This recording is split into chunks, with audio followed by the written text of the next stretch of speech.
Welcome to American Medieval, a podcast about the fact that if the United States has never been truly modern, it's probably because we've always been a little bit medieval.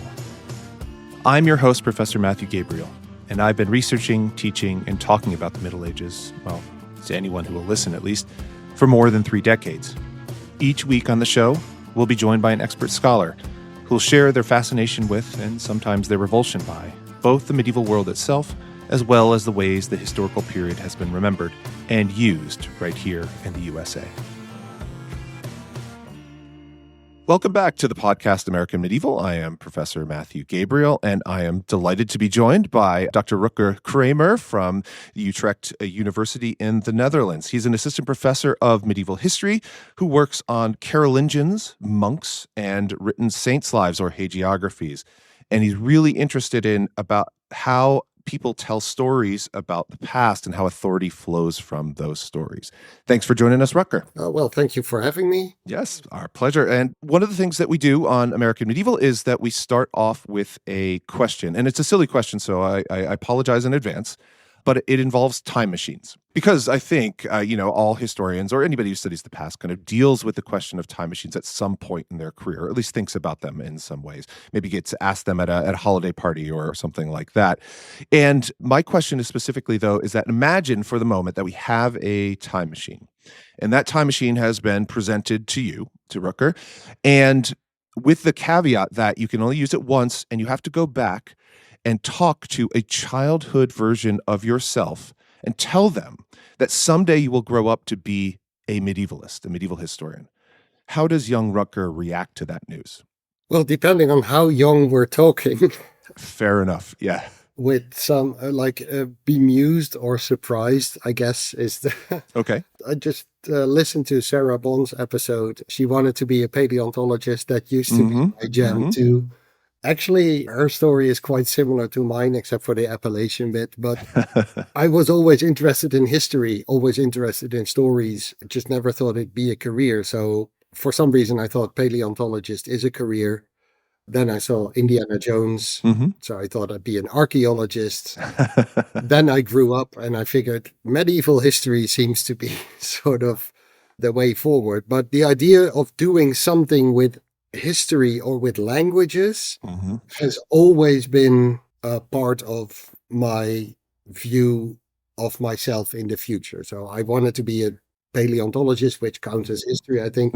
I also wanted to be a translator at some point, working on ancient history, working on medieval history. Only came at university, actually. So that's where I discovered, this is cool. Yeah. But storytelling and the choices that are represented by stories were always part of this. So even with the dinosaurs, I was way more interested, for example, in the drawings of dinosaurs than in the actual bones. So I was always trying to think, how did they know they looked like this? And later I discovered that even that has a long history. Yeah. So I probably would be more surprised at seeing my future self than about listening to my future self. Yes, and finding out kind of all the things that you've been up to. I do love the idea, though, that medieval history, which is technically true, kind of lies somewhere between Indiana Jones fighting Nazis and the dinosaurs. So chronologically, I mean, that's actually accurate, not exactly kind of square in the middle. Grammatically speaking, you just implied that Indiana Jones fights dinosaurs, which needs to be a movie. That's true. Indiana fighting Nazis and the dinosaurs. So maybe Nazi riding dinosaurs. I think I actually saw a movie late night on basic cable in the United States one time in which there were dinosaur riding Nazis which needed to be fought. I'm going to have to go look that up because I think that does exist. The budget for that movie that I remember seeing was probably about $10,000. So the special effects were very poor, but I think it does exist out there somewhere. Not Indiana Jones, of course, that specific IP. Good thing Nazis are very cheap. So that's... Nazis are very cheap, yes. So they used to be kind of a stock enemy that everybody could agree on was bad. Yeah. Maybe someday in the future that will occur again. We can hope. But back to the Middle Ages. So it's interesting, too, what you said about how you took different journeys and there's different periods because, as I'm sure some of our listeners will know by now, is that when I ask that question, everybody has different ages in their mind that they're thinking of when I say kind of a childhood version. Because, we all kind of have different kind of images of a kind of where that path towards adulthood kind of quote unquote begins, it always seems to be kind of some through line, some fascination with the past, sometimes with medieval history specifically, but oftentimes kind of a little bit more generally. And I love that you mentioned about the drawings of the dinosaurs rather than the bone. Kind of how do we get from that thing in the ground, which we know is, a bone, if a layman just like me is looking at a bone in the ground, I know it's a bone, to, okay, this is what a stegosaurus looks like or Yeah. something like that, right? And that has a long history. I mean, and that's true too, right, about how we as historians deal with our sources sometimes as well, is that you have a fragment, it's telling us a little bit of the picture, and we need to reconstruct something bigger, don't we? Yeah, that's pretty much it. Like everyone complains about lack of sources, whether you're like a contemporary modern historian or someone working on ancient history, there's never enough. Even having all the modern media we have today is not enough to actually reconstruct what's happening in between. So yeah, there's always imagination. I think that's something I always try to tell my students as well, that they have to put a little bit of themselves in their analysis. And for first years, they then ask, "Oh, you mean my opinion?" And I'm like, "No, how do you imagine going from an event to a story and then going from a medieval story written on parchment to whatever we do with it?" But the imagination of drawing the lines between the nodes, I very deliberately do not say fantasy, but it does require imagination. Yeah. What made it click for me was an article by Carlo Ginzburg, the famous Italian historian, who compared the historian's craft to a hunter at the edge of a forest and seeing one hoof print of a deer in the mud. And then from there, he can imagine dinner. Yeah. He can imagine that. So it's just a single imprint in the mud. But like his entire life flows from knowing, if I follow this path, there will be food on the table tonight. There will be some mild violence in between because he's still a hunter. I keep coming back to that metaphor of thinking I'm looking at hoof prints. Yeah, and that's a really kind of lovely way of thinking about it. I wasn't familiar with that particular anecdote, though, of course, like, Carlo Ginzburg, well-known, pre-modernist, most famous for the book The Cheese and the Worms, still available out there if you want to go grab it for our listeners. But also, too, I think that in what you were talking about kind of telling our students to put something of themselves into them, because analysis is fundamentally subjective. And subjective has kind of a bad connotation, I think, oftentimes when people outside of the profession or people outside of kind of the humanities generally kind of look at the way that we kind of do the work that we do. But just taking that metaphor of the hunter, right, is that there are many ways in order to track that deer to get towards dinner ultimately. But they'll get you there, and you need to think about what works best for you in that particular kind of situation, right? So we're still kind of trapped by this myth of objectivity, despite many historians writing about the ways that we approach the past. But I think there's something fundamentally different than, if you looked at Carolingian sources and I look at Carolingian sources, like we may arrive at kind of very similar conclusions, but we're going to take very different paths sometimes to get there, right? Yeah. Or even worse, you take similar paths and arrive at completely different conclusions. That does happen sometimes too. Yes. Yeah, I think your point about subjectivity is really something kind of important in this day and age, the post-truth era, as we call it, the monster we created by embracing postmodernist approaches, the idea that facts matter as much as the presentation of the facts in a way. So it used to be easier to be a historian because you could just go through the sources and put things in order. I'm doing our 19th century forebears a great disservice. There's some good work in between there as well. But not entirely inaccurate. Yeah. But nowadays, again, what I tell students is that the one incontrovertible fact we have to deal with is that at some point in history, someone put quill to parchment, pen to paper, started typing. Like that's the only thing our sources really tell us. Everything else is about the choices made between the decision to write something and to actually start writing. And then you're talking about the presentation of the facts or of the events or whatever you want to call it, rather than the recording thereof, the actual happening. Yeah. But for some reason, this has translated, especially in the past couple decades, to this idea that, well, in that case, nothing is true. And all we have is representation, which, Yeah. I mean, I don't have to tell you, that's not how it works. No. We do have to deal with the kernel of truth underpinning the choice to create sources. I call that storytelling. Exactly. And I think that caricature of the historians as mired in kind of a postmodern morass in which the past actually is unknowable, and like that just seems oftentimes like a convenient political attack on the profession rather than anything that many historians are doing.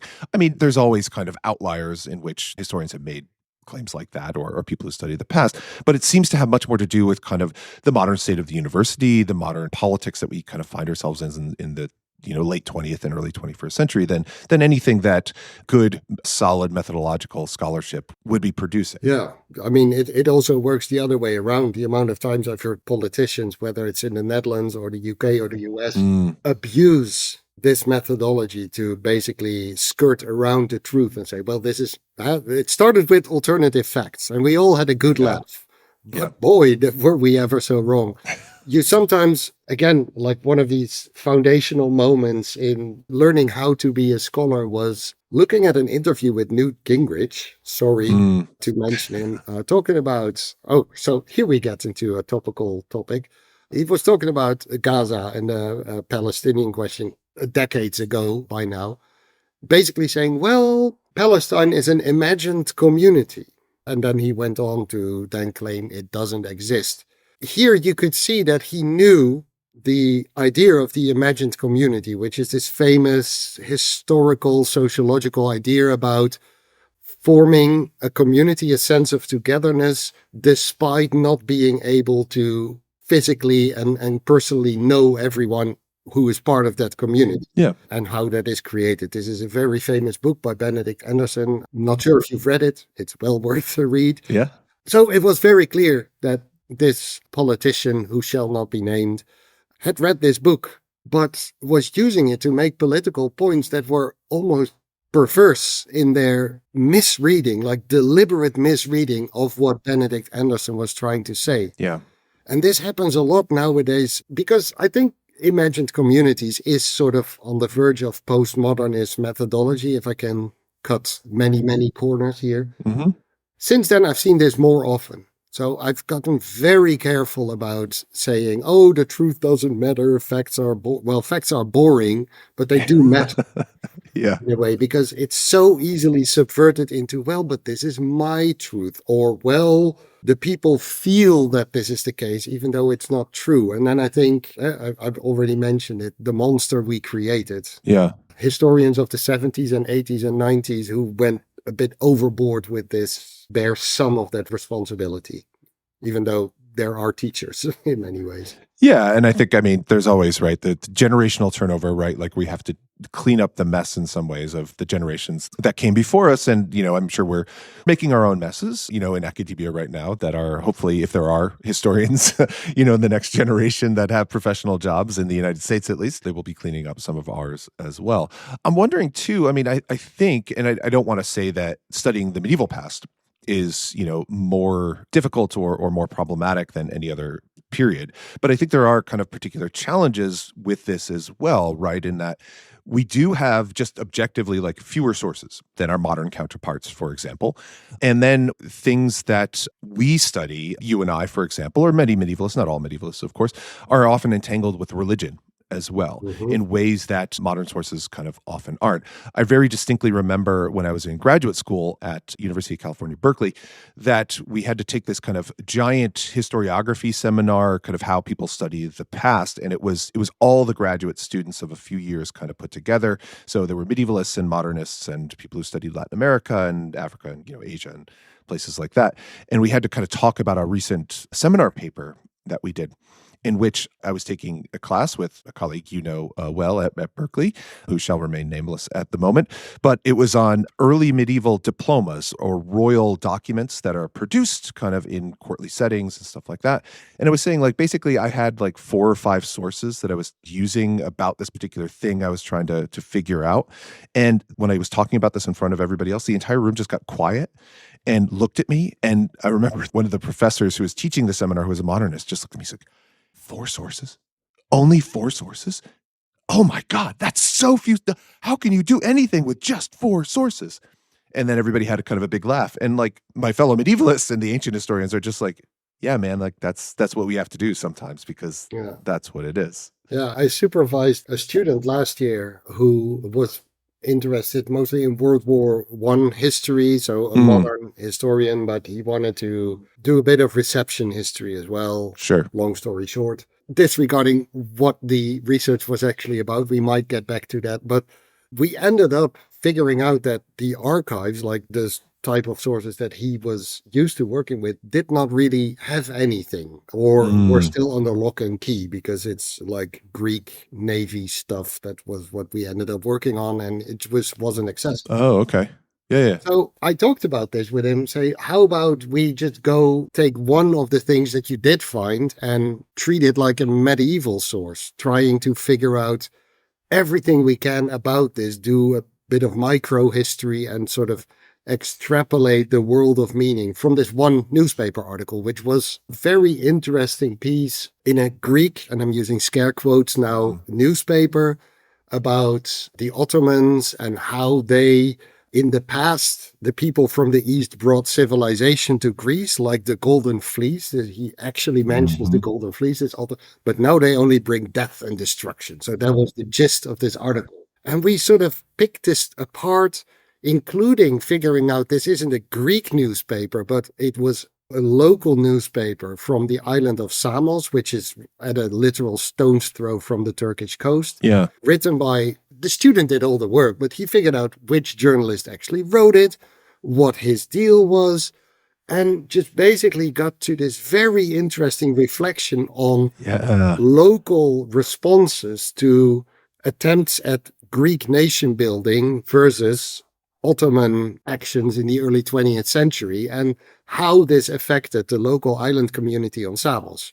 So all this from a single newspaper article about Greek history, the history of the Eastern Mediterranean, but also current affairs. Yeah. And then I get an angry email from his professor saying, why did you only give him one source to read? And I was like, I had to sort of explain, well, it is what it is, basically. And isn't the paper good? Yeah, the paper is good, but we don't do this kind of thing. He literally wrote to me so I had to tell him, well, we totally do. Yes. Talk about like a hoof print to dinner, right? Is that taking one little thing, and that's so rewarding. It's so exciting sometimes in our work as medievalists, but I think for any historian, right, is to find that one source and you kind of unlock it. Right. You just kind of unlock it and then it opens up this whole wider kind of explanation that the small world becomes really visible about everything that's kind of going on in this particular source. So it's really kind of a wonderful experience. And it's so great when you see students have that first time that they're doing it, that like you can work just with what we have available, and this is how you can do it, and do it ethically and rigorously as well. Yeah. Speaking of that, but I want to transition us too, because I want to talk about the stuff that you're working on, because this episode will be released in the run up to the Christmas season, and it is no coincidence that I've asked you to join us because your work most recently has been on Saint Nicholas, Santa Claus, as some people know him, but there's a messy transition between those two figures. So first of all, I think for our readers, could you just explain, like, who is Saint Nicholas? Well, it's interesting that we're recording this 2 or 3 days, depending on how you're counting, before the Dutch Saint Nicholas feast, which we celebrate on the 5th of December, even though it's officially the 6th. Who is Saint Nicholas? That's immediately we run into problems. Yes. In my research, in talks, I usually try to distinguish between Nicholas, who was a historical figure. I firmly believe he was. There are some doubts about it because there are no sources, but there must have been someone. Nicholas, born in Lycia, which is present day like Western Turkey, and who became a bishop in around the year 300. So Okay. he was a church official in the time of Constantine the Great. There is evidence that he attended the Council of Nicaea, where the biblical canon was established and the creed was first canonized. Yeah. And again, I think he was, because he was a bishop. It was within Sure. walking distance, basically. But that's Nicholas. Then you have Yeah. Saint Nicholas. He was, I call him a community leader. He wasn't that big on theology from what we know. He just was a trust fund kid who started giving away his money and became, we know, like his parents Yeah. were stinking rich, but not greedy. Like all the texts about Nicholas make this point. They were rich, but they were good rich, not bad. So Nicholas gained a reputation that made him worthy to be remembered. Okay. So after his death, sort of in the first half of the 4th century, I think Wikipedia says it's 343, but I don't know where that number comes from. Who knows? Yeah. But afterwards, he became someone people told stories about. And I really imagine this being a small-ish Christian community. This is the 4th century. I think the consensus is that 10 to 20% of the people were Christian at that time. So it's not a majority religion by any stretch of the imagination. Yes, yes. These people will come together and think about, oh, remember that time that Nicholas did this. Remember the time that Nicholas did that. And then this is what they start telling stories about.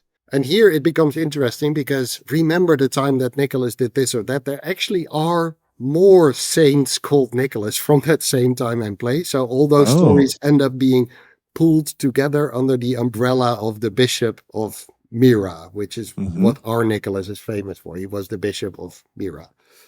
So in the process of storytelling, and this is all oral, we have no written sources for this, Nicholas, the historical figure, turns into Saint Nicholas, the medieval saint. Okay.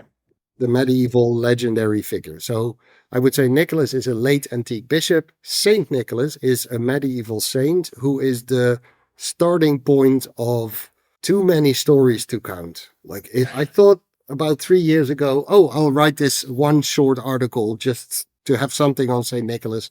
3 years later, I'm still barely scratching the surface of what came out of that.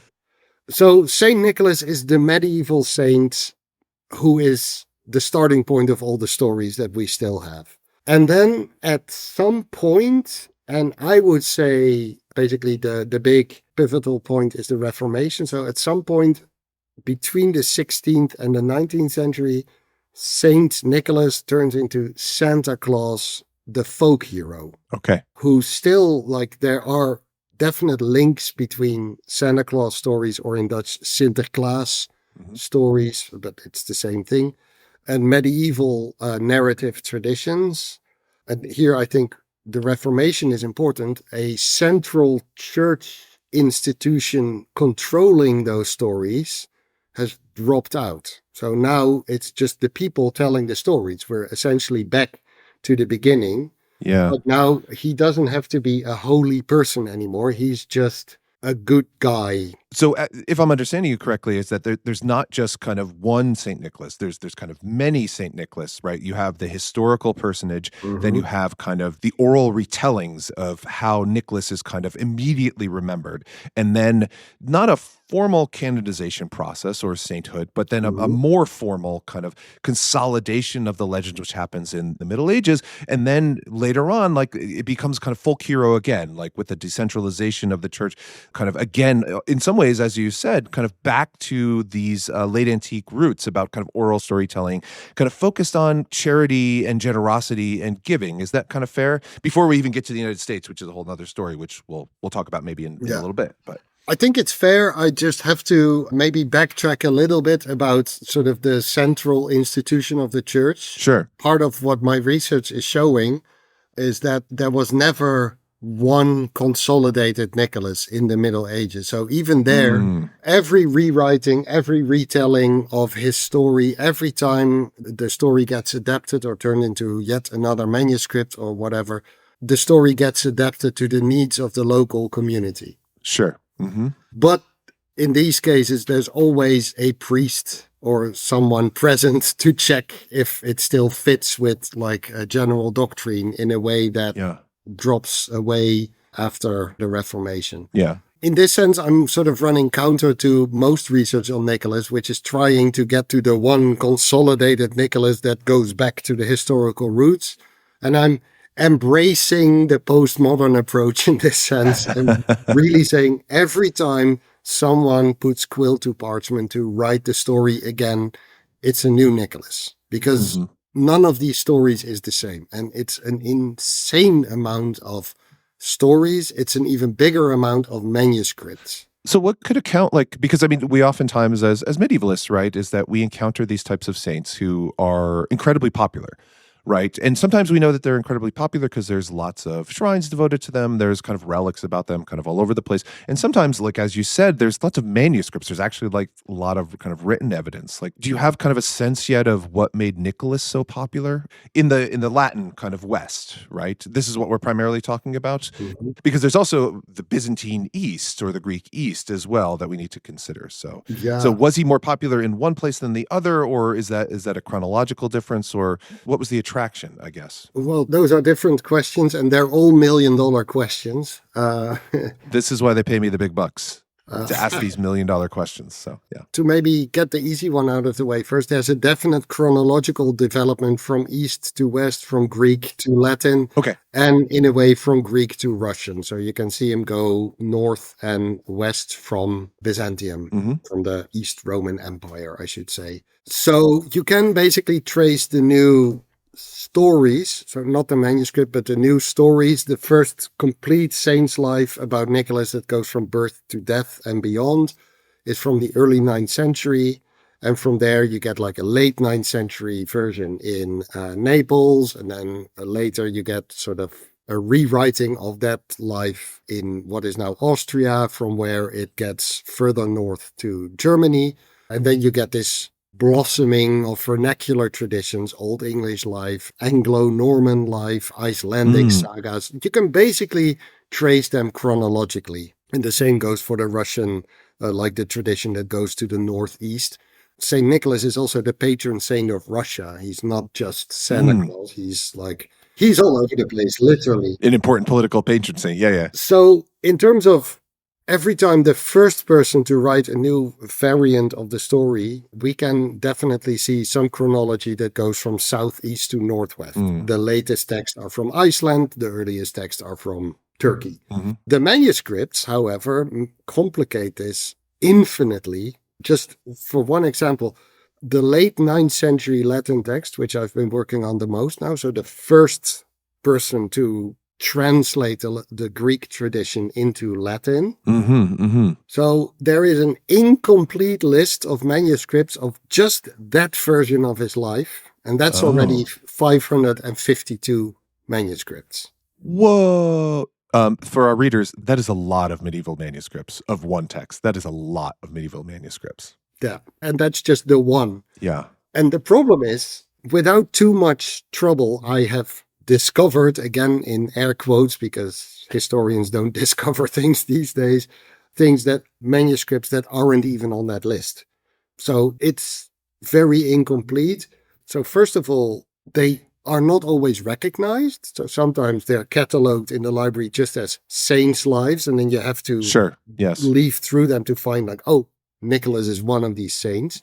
Yeah. But 9 times out of 10, the text by John the Deacon, who is the author of this earliest Latin life, has been immediately abridged. Not changed, but they've taken stuff out or reordered things ever so slightly. So it's technically, there's 552 plus copies, but there's not that many complete copies of that life. However, they do range from the 10th century to the 15th century. So while other stories were being retold, were being written down, were being developed, the old stories were still being read and copied and reused. And this is the chaos I ended up in. A lot of research has been done on the historical Nicholas in the 3rd and 4th century.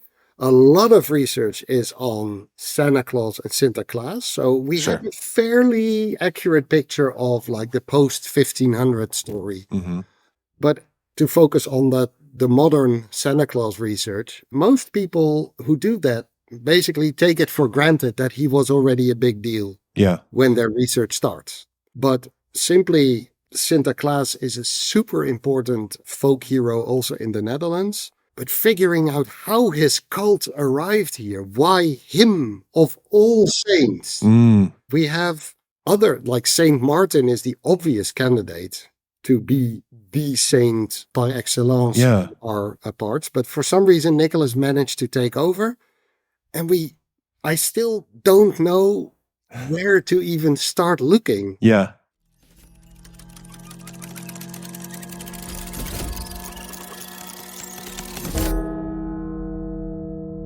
Thanks for listening, y'all.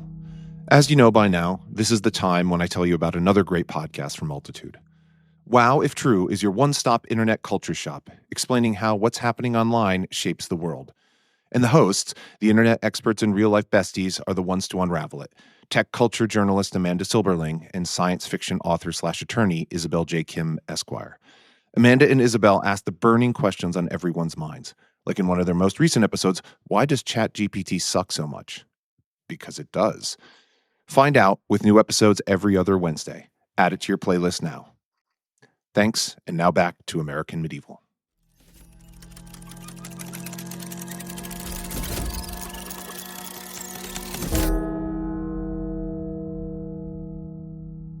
So in the John the Deacon version, which shows up all over the time, and like I love that you're pointing out is that oftentimes when medievalists are confronted with kind of manuscript copies or manuscript versions of a certain text, they're not all the same, like because individual copyists would oftentimes, or it seems very clear, like they would abridge, they would cut things out, they would move things around, they could oftentimes add things that might change the story, might not necessarily change the story, but could, substantially change the story. But they're all very clearly working from the same kind of core of a text, but it, as you said, kind of adapted to local conditions. But was there a core to that story that kind of derives from that earlier version of Nicholas, maybe something like the oral stories of late antiquity, about generosity and kind of gift giving that stayed the same? Or was there something kind of different within John the Deacon that seemed to make it kind of so popular as a thing to be copied? Because as you said, like medieval Europe has no shortage of saints.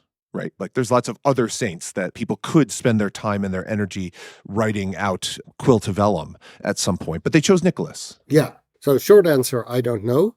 Why him of all people? The conversion between the Greek and the Latin. So there's a technical answer, which is it's clearly John the Deacon in Naples, which is Greek at this point in time. It sort of changes hands between the Normans, the Saracens, and the Greeks. So he deals with political chaos. The stories that he gets his hands on, that he very obviously adapts or translates, are written in a very specific Byzantine, Constantinopolitan political context, without going into too much detail. But my view is that they are written in the context of iconoclasm. So this short-lived political movement of trying to rid the Christian church of images. And this Greek text, like one of the Greek texts is very overt, the other one slightly less so, but they're very clearly about sort of defending icons, but also pointing out the dangers. So very centrist in a way, but refreshingly so, I think, for medieval texts. They tend to be more black and white.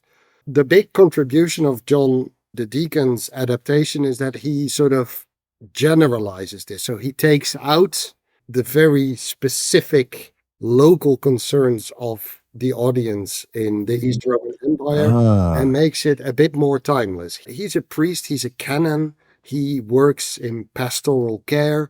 So his Nicholas is subtly but slightly more concerned with being a good shepherd. That being said, his version is still very Greek in the sense that there's three core stories to Nicholas that we see from the get-go. One is him saving 3 or 6 Greek soldiers or generals, again, you may know, from being unjustly executed. Corrupt politicians accuse them in front of Constantine the Great of being corrupt. So it's like he said, she said. Constantine decides to have them executed. And Nicholas shows up to prevent this because he knows that they're actually innocent. Interestingly, in the older story, he runs up to the executioner and holds his sword. You see this depicted quite often.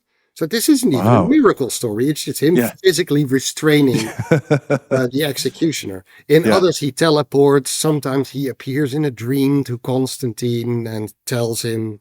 Constantine does dream a lot, it seems. It does, yeah. So that's one story that you see in pretty much all the versions of his life. Then there is a story of him helping sailors. Okay. Very briefly, there's a storm at sea. Sailors invoke the help of Saint Nicholas, who in some versions is still alive and teleports to the ship. Other times he appears. Most medieval saints would then quell the storm, make sure that the sea become peaceful again. Here we get descriptions of Nicholas helping them. So he tugs on the ropes and hoists the mainsails and battens the hatches. So teleporting and helping. Those are the themes so far. Okay, yeah. And then the big one is basically him secretly giving gold to 3 girls whose family have fallen onto hard times and their father wants to turn them into sex workers. I'm not sure what he wants to do is not nice. So he wants to basically employ them in a brothel. Not Nicholas employing them at a brothel. No, the father. The father. Yeah. Just want to be clear. Yeah. And then Nicholas secretly throws gold through the window. And we can talk about this some more, but just the short version is that then thereby they are saved from life as a prostitute and they can get married and have like a normal life. Yeah. And those 3 stories are still visible, at least in the European Santa Claus variants. Like the American Santa Claus is a bit different, but he's still associated with ships. He's always been the patron saint of merchants and of children. The Secret Santa goes back straight to the story of him secretly giving gold. Yeah. And also, he always had a bit of an anti-authoritarian streak. Yeah.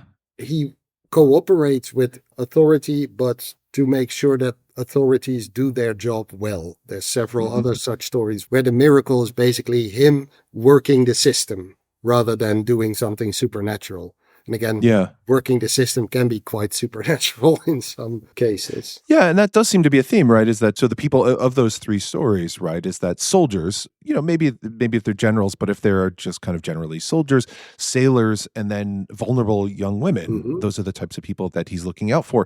It is entirely within the authority of an emperor to execute soldiers, right, who are disobedient. It is entirely normal for sailors to face bad weather. And it is in late antiquity, like entirely not necessarily normal, but like these are things that happened, is that fathers controlled the lives of their young daughters and they could do kind of what they will. But Nicholas seems to be looking out for those people who are being kind of unjustly, if not illegally, being forced into these difficult situations. Is that kind of fair? Yes, although there's always an although to these sort of things. Of course, yeah. Interestingly, for example, the story of him giving gold to the girls, that's usually how it's told. He secretly gives gold to 3 girls. In pretty much every version, it's very clear that he gives the gold to their father as a dowry. Oh. So the girls don't get a voice. They're not named. They have no agency at all. So it's just depending on which version you read, the author is more or less sympathetic. There's an old French version where at this point the author addresses the reader, say, you can imagine that it was a sad occasion when they prepare to go to the brothel for the first time. So he draws on the heartstrings of the reader. Yeah. The Greek version is way more neutral. It's just like, that's happened. As you said, like daughters have no choice in this. And then they get married, which is fine. The problem that Nicholas acts against is not so much the cruelty against the children, in this version, I should say, in the earliest. Yeah. And more about the fact that this is upsetting the social order. It's very clear that this is a formerly noble family that has fallen on hard times. Oh, okay. He restores them.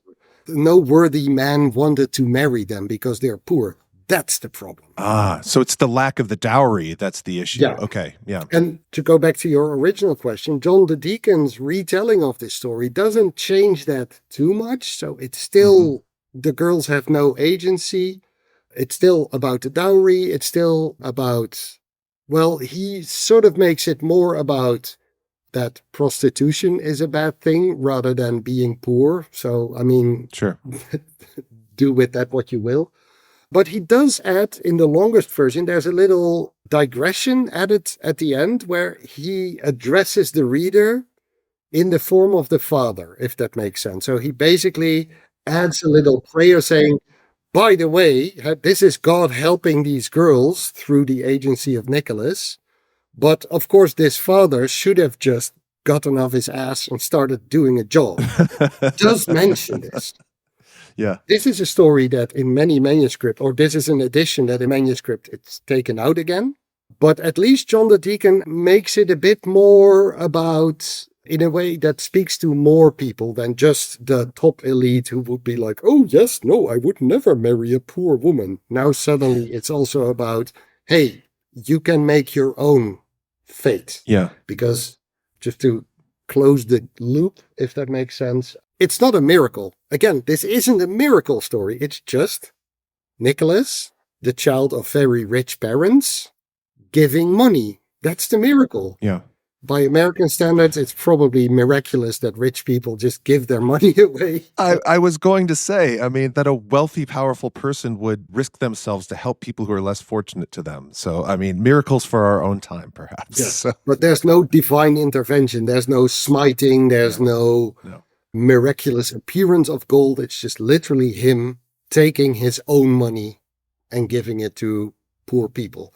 Yes. And we can talk for ages about the many different reasons why he does that. In some versions, it's about the reputation of the family. Sometimes it's because they're hungry. Sometimes it's because prostitution is a sin. So he's leading the daughters into sin, this father. Yeah. In the end, it's Nicholas doing the right thing. We can debate whether or not he does it for the right reasons. Yeah. But the core is that it's Nicholas doing the right thing. Saint Nicholas has an agenda. Nicholas does not. Yeah. Santa Claus just gives gifts as a reward for good behavior and or to prevent you from sinning in the future. And so here we can see how this tripartite historical development kind of works in action. Yeah, that's interesting. I mean, like in the John the Deacon story, like as opposed to some other kind of hagiographies or saints' lives, right, is where the supernatural is much more visible in other saints' lives. And here it seems, if I'm understanding correctly, and I'm sure there's lots more right to the text, which we're leaving out in our discussion right now, but it's God kind of working through Nicholas just through good behavior in order to, as you said, kind of right the social order. Like things are out of whack and people in power to actually do something, the father, the emperor, in those two cases, are not doing kind of the right thing. And so Nicholas has to intervene. Yeah. The later we get, the wilder they get. And there, of course, many famous stories about Nicholas are from later traditions, which are actual supernatural miracles. But the very earliest stories are all stories that you can tell people, you could do this. Mm-hmm. You don't have to be a millionaire, but you can help your neighbor. You don't have to be a bishop, but you can be a witness in a case or something. Yeah. He is relatable. He can be imitated in a way that you cannot imitate someone who shoots lightning out of their fingers or something. And so he's in that sense, I would say, more Captain America than Thor, if that makes sense. Sure, yeah. So if everyone could get the serum and become Captain America, but like there's only one Hulk, there's only one Thor. Like in terms of superheroes, he's the relatable guy. Yeah. He's the relatable guy. Yeah. So, which may account for some of that popularity. I guess he's Batman, actually, now that I think of it. Batman. Oh, there you go. Okay. He's all right. He's rich. So. And he does on occasion beat people up in later stories. So it kind of fits. I mean, Bruce Wayne, notable philanthropist, I think, in the stories as well. Like, lots of charitable giving too. So, okay, so Saint Nicholas as Batman, I think that's the one we'll go to. Yeah. So, how does this transition to? Because I want to get us towards modernity, even though this is kind of a show about the Middle Ages, American medieval. How does it get to kind of Sinterklaas? right? Like in the Dutch version, in which it's more kind of a folk hero there, which I know that this is a huge question. But in, for example, like specifically in the Netherlands, maybe you could first explain kind of like what is Sinterklaas to the Netherlands kind of in the early modern and the modern period, and then maybe we can try to transition to Santa eventually. Oof. Okay. So Just a small question for yeah. the next 5 minutes. So Again, I will keep calling him a folk hero. yeah. He's kind of a weird phenomenon. He's a very coded Catholic bishop in a predominantly secularized country where Catholicism was banned for 3 centuries. Nowadays, he's really there to give gifts to children as a reward for having been nice. So this is a shift that you see. The medieval Saint Nicholas gives gifts so that you will behave. Sure. Modern Santa Claus give gifts as a reward. Every year at the start of November, he arrives via steamship from his palace in Madrid. Don't ask how he got there, but Santa Claus lives in Spain. He arrives via steamship, and this is a televised event every year with a large run-up. Weird adventures always happen. Sometimes the ship sinks or they lose the key to the vault where the gifts are hidden. By they, I mean his servants, who are problematic in their own little way.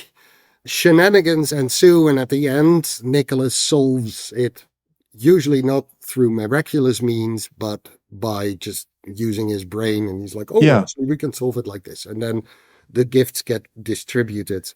We celebrate this. Officially, you're supposed to celebrate it on the 5th of December by singing and then hanging your stockings or putting your shoe out. And then on the 6th of December, they will be filled with gifts. Nowadays, we usually give the gifts on the 5th of December, just so you don't have to deal with impatient children.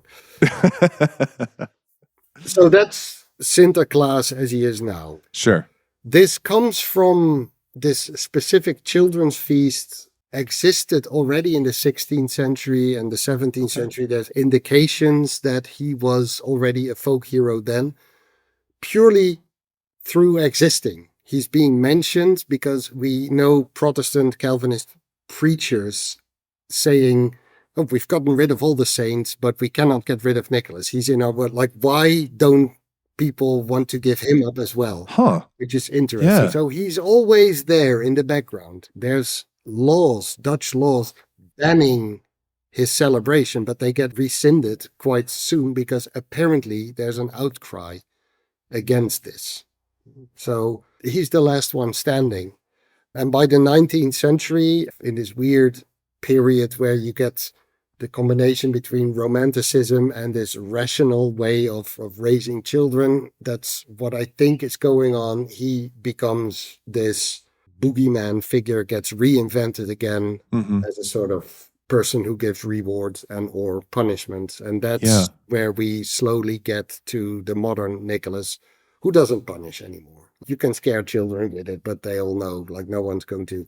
So the official punishment is that either you get beaten with a stick or you get abducted and taken back to Spain to become one of the servants of Nicholas. In the American tradition, it's usually just get like a lump of coal in your stockings rather than being abducted and forced into slave labor. That's a little bit more troubling. It is super interesting, though, going back to kind of what you mentioned, is about Calvinist preachers, which, if you know anything about kind of early modernity or kind of Calvinism generally, like, not big fans of the saints generally, kind of as you mentioned, but something about him already is just like, we have to keep him. No, they want to get rid of him. The preachers. Oh, okay. So we know about the persistence of the tradition because there's sermons against it. Oh, okay. So they are indeed preaching against kind of, but it's too embedded within kind of the culture. Is that what you're saying then? Okay. And this is work that I still need to do extensively. But here we can see, actually, I think he's kind of being saved by the fact that he gets dislodged from his church connection. Because if he were still like a full-on holy representative of the Catholic Church, it would have been easier to get rid of him. I wonder if it has something to do too, right, with the types of miracles that we were just talking about, right? Because there isn't that kind of supernatural, or from a Calvinist perspective, right, scare quotes around it, superstition, right, about the activities that he's doing. He's just kind of like, he's there, he's a helpful person for the people, he's a generous kind of patron and things of that nature. Yeah, although again, like by the 1500s, there are really outrageous stories about him as well. Sure. The most well-known one, which is depicted everywhere in the Netherlands, is where he resurrects 3 young children who have been slaughtered by a butcher during a famine. In the medieval traditions, these are pilgrims, students, or merchants, but they, in the early modern period, turn into children. Okay. And they get sort of Sweeney Todded, turned into mincemeat. Yeah. The worst version actually has them being turned into sausages and put on salt for 7 years. And then Nicholas shows up and resurrects them. So think about being a sausage for 7 years and then being resurrected. Like, what the hell? My mouth is agape right now. So I have to describe that to our podcast listeners. But like, wow, sausage for 7 years and then he resurrects them. That's a heck of a miracle right there. Yeah. So this is beyond simply, someone dies and you resurrect them straight away. Like, this is really outrageously supernatural. Yes. Which, in a way, and I still have to think about this because I haven't found the first instance of this story yet. I know it's early modern of the children's story, but in a way, it's so outrageous that also makes him relatable. Okay. In a way, I can imagine. So there's a story about Saint Martin resurrecting someone, but it's like a person is sick and apparently dies, and then Saint Martin prays over him, and it's actually described that he prays into his mouth and then the person resurrects again. So all the rationalists are saying, he inadvertently gave him CPR or something. But that's in a way more alienating, I think, than like something as outrageous as children literally being turned into mincemeat or pilgrims or whatever. Yeah. There's one story where he doesn't help the ship by tugging on ropes, but where he flies over and lifts it out of the sea by the mast, which is so outrageous that it makes him more accessible. Because at that point, I can imagine the average listener thinking, okay, well, imitation goes out the window. So in terms of superheroes, now he's Superman. Yeah, just like a power beyond kind of imagining there. Yeah.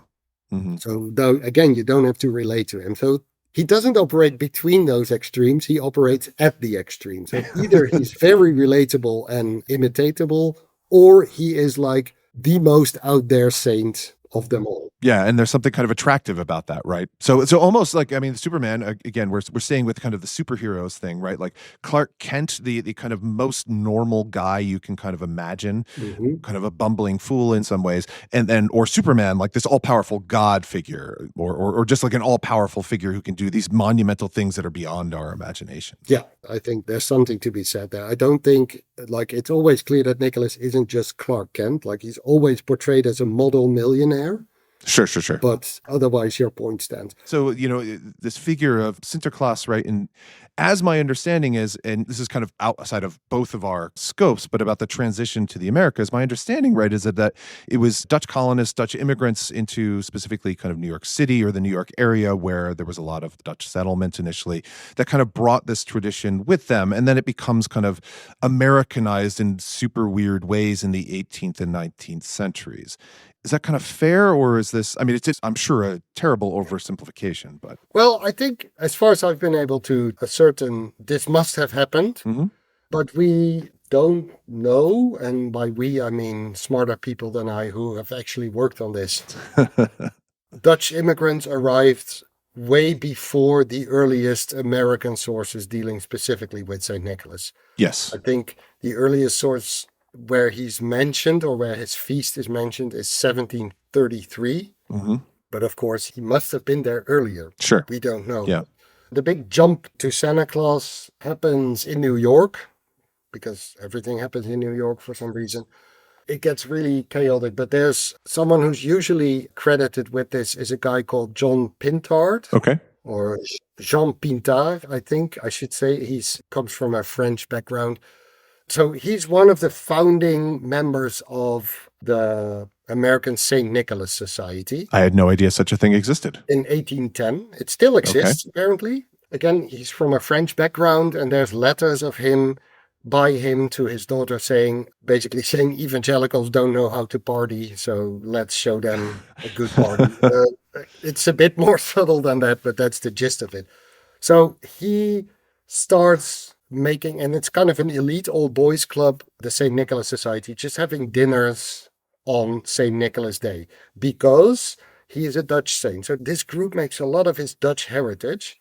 Also, with the help of someone that many of your listeners may know, Washington Irving, writer of Rip Van Winkle and The Legend of Sleepy Hollow. He also writes The History of New York, I think he writes, and that's chock full of St. Nicholas. So this is 1830s off the top of my head, and it's hilarious. He starts, so the first Dutch colonists arrive on a ship called Our Lady with a statue on the bow of St. Nicholas, and he guides them to Manhattan Island where they found New York or New Amsterdam at that point. And he keeps getting back to St. Nicholas being the inspiration behind everything these Dutch colonists do. So Peter Stuyvesant was inspired by St. Nicholas and so forth and so on. And that's really weird to read. I didn't know this when I started it, but it's almost medieval in its weirdness that you think, wow, this is less than 200 years old and I don't get why. Yeah. But between those two, and then there is, of course, The Night Before Christmas poem, which is also roughly that time. Famous poem, yep. You can see that there's sort of, on the one hand, this transition towards a Dutch Saint Nicholas. So there's three things happening. Sorry to be a bit long-winded about this. So No. you have this weird group related to Tammany Hall. I should have mentioned that. So ultra-nationalist, anti-everything conservatives. At least that's how they are in the Gangs of New York movie. I'm not sure how historically correct that is. Yeah. But they are at the foundation of this Nicholas Society, this group. And what they want is American saints. So Tammany Hall is at some point also called Saint Tammany Hall. Their members are called saints. Tammany is like a Native American name.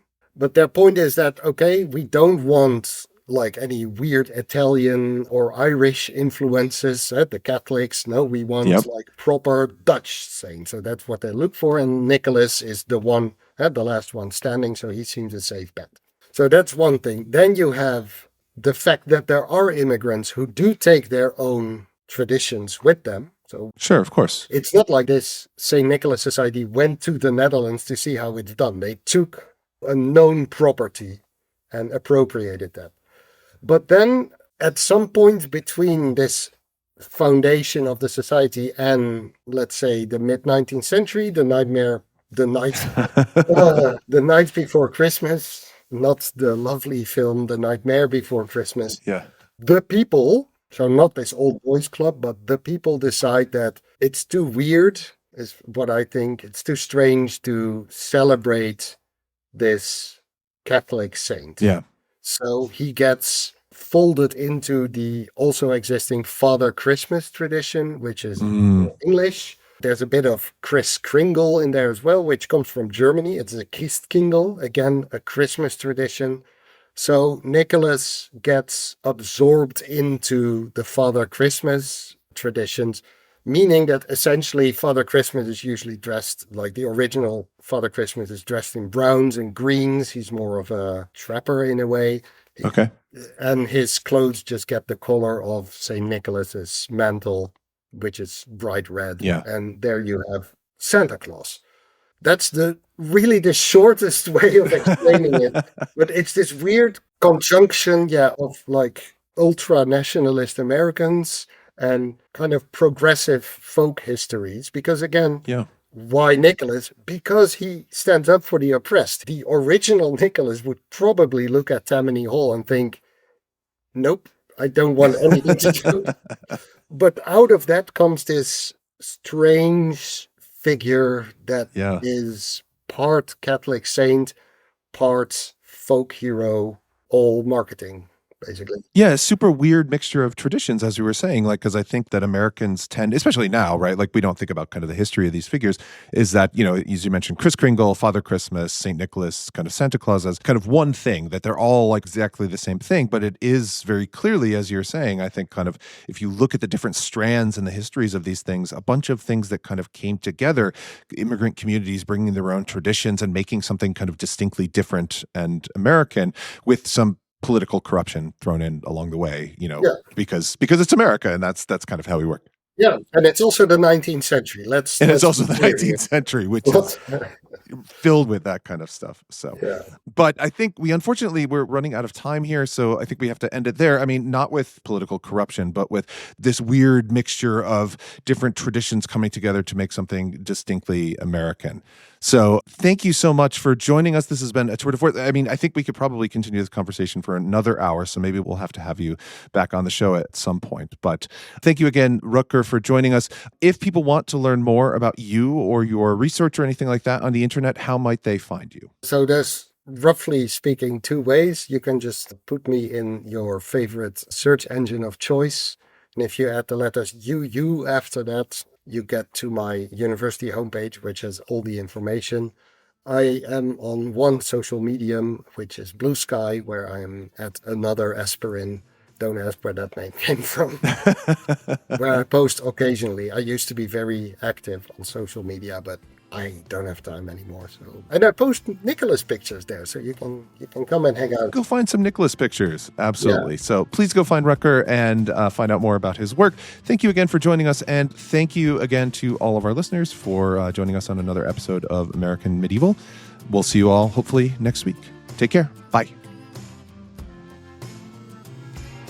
Thanks for listening to this episode of American Medieval, proud member of the Multitude Podcast Collective. I'm your host, Professor Matthew Gabriel, and this episode was edited by Julia Schiffini. The theme song to American Medieval is from the song Sleeping Bags by OTE. If you'd like to support the show, get ad-free episodes, be inscribed into the Book of Life for being a kind and generous soul, and get some other neat bonus stuff, please visit us at patreon.com/American Medieval. Thanks again for listening. See you all soon.